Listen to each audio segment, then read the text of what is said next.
We thank Fraser, Honorable Sean Fraser, Minister of Immigration, Refugees and Citizenship in Canada, and he's with us. How are you, Minister? How are you doing? I'm doing very well. Thank you so much for the opportunity to connect this afternoon.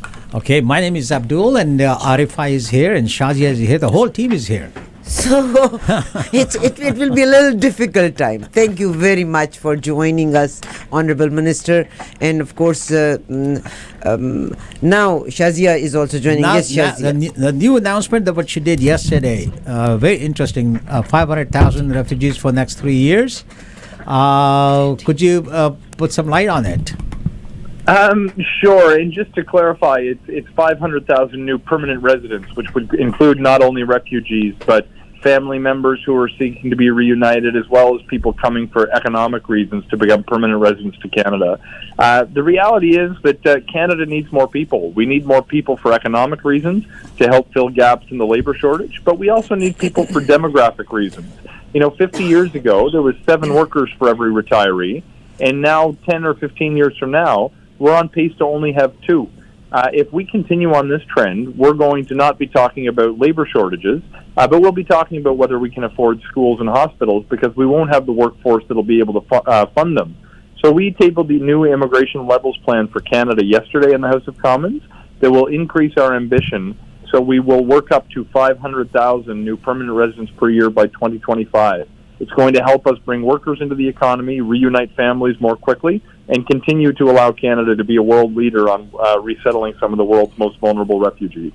Is there any priority for the reunification? For example, if by the time when the parents they applied for their immigration, they came here and they couldn't apply for their adult daughters and sons, would they be able to apply for them to get the immigration as well, or it's only opposite, like children can bring parents?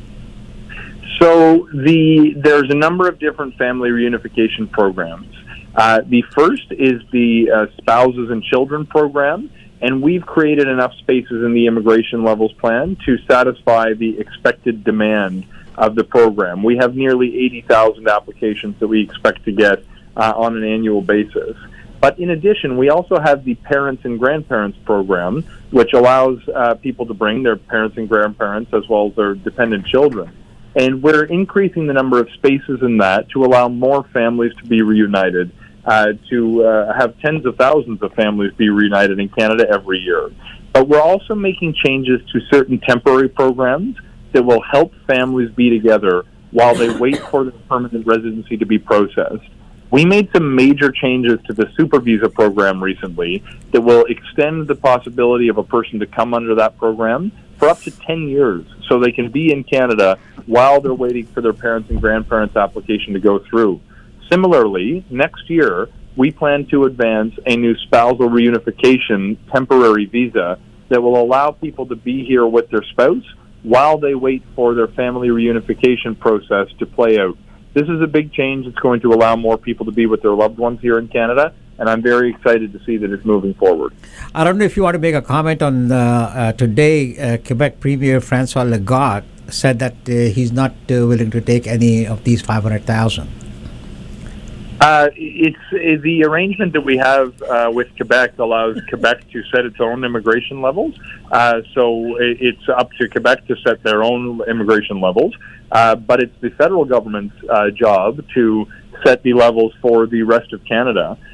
We want to make sure that we continue to welcome newcomers to meet our economic and demographic needs. But Quebec has the ability to select every newcomer who's coming for economic reasons.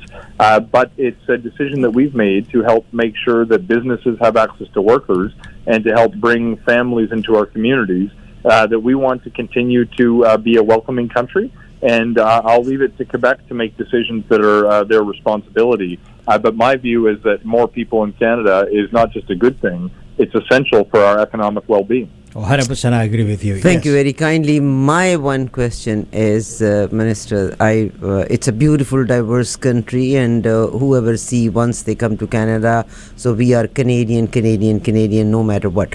But again, We do have our roots back home as well.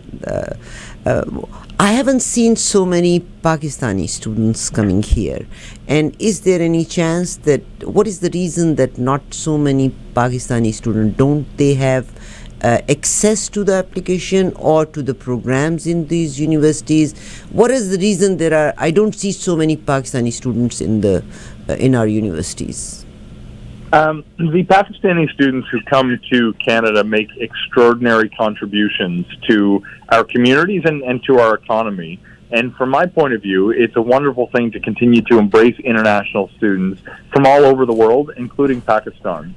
We've seen some real challenges with processing during the pandemic and since the pandemic because of the pressure that's been put on our immigration system. We've seen similar pressures on work permits and on visitors' visas as well, for what it's worth. I actually met with the Pakistani High Commissioner earlier today to discuss this issue, among other issues. And we want to continue to improve our processing times so students can wait less time to be able to come to Canada. But we also have some work to do to see if we can improve our overall approval rates. We added not too long ago Pakistan to the list of countries who benefit from the student direct stream, but we need to continue to make decisions like that to make it easier for people to get to Canada.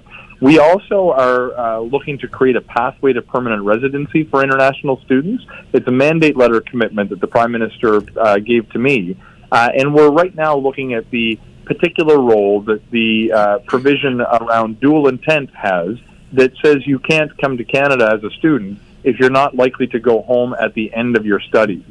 We know that a lot of students that want to come here to study might actually want to stay, and that could be a good thing for Canada. So we're doing the work right now to figure out the right solution to ensure more students, including from Pakistan, can come to Canada and be approved to study at our colleges and universities. Mr. Fraser, your bromance with Mr. Jamal and Miss Arifa is over, so some real questions now. Okay. Now, Mr. Fraser, this is Shazia Malik, and I'm the associate editor here. There are a number of things that I want to talk to you about if the government is aware of these things. Okay, 500,000 people in Canada, very good. You talked about labor shortages. I personally think there is no labor shortage. There are people in the country, but just because the companies in Canada, unlike US, are not ready to pay them properly, they don't hire them, and so people prefer to sit at home, number one. Number two, there is definitely a scarcity of doctors and nurses in the healthcare sector. If you have talked to the Pakistani High Commissioner, you should know that even with this devastating floods in Pakistan, the healthcare system in Pakistan was up and running. So you can have a lot of doctors and nurses from Pakistan if you wish to. Number three, I have heard Liberal government talking about students coming over because they think that they can, add up to the, a lot to the economy of this country. Perhaps you are not aware, or the government is aware, that some of the students, they only come with about $5,000 or $6,000 in this country, and then they earn in this country and then pay their fees and even send back to their parents. So in fact, they are not really very economically viable for this country. So are you aware of all these scams and things that are going on? So my question is, there is labor, but because the companies are not paying them well and not giving them benefits, just like the US companies have done very wisely. Number two, the student scam that they show you on papers back home that they have a lot of money here. When they come, they don't have any. And then number three, are you getting workforce from, like the doctors and nurses from Pakistan? Is there any talk on that? So three things. Sure, and look, your first and third question seemed similar to me. So if I leave something out, I'll count on you to correct me. But first, on the healthcare issue, we made a major change to the express entry system that's going to allow us to select economic newcomers based on the sector that they are working in, and we plan to consult with provinces and territories and industry to figure out how we can best welcome healthcare workers specifically as a result of these new powers that we've built into the express entry system. In addition, I made a decision recently to make a change that now makes physicians eligible to come to Canada, even if they're self-employed, which was previously not the case. And a lot of physicians, in fact, work on a fee-for-service basis in Canada, which renders them self-employed. And until very recently, they were not eligible to come through the federal express entry stream.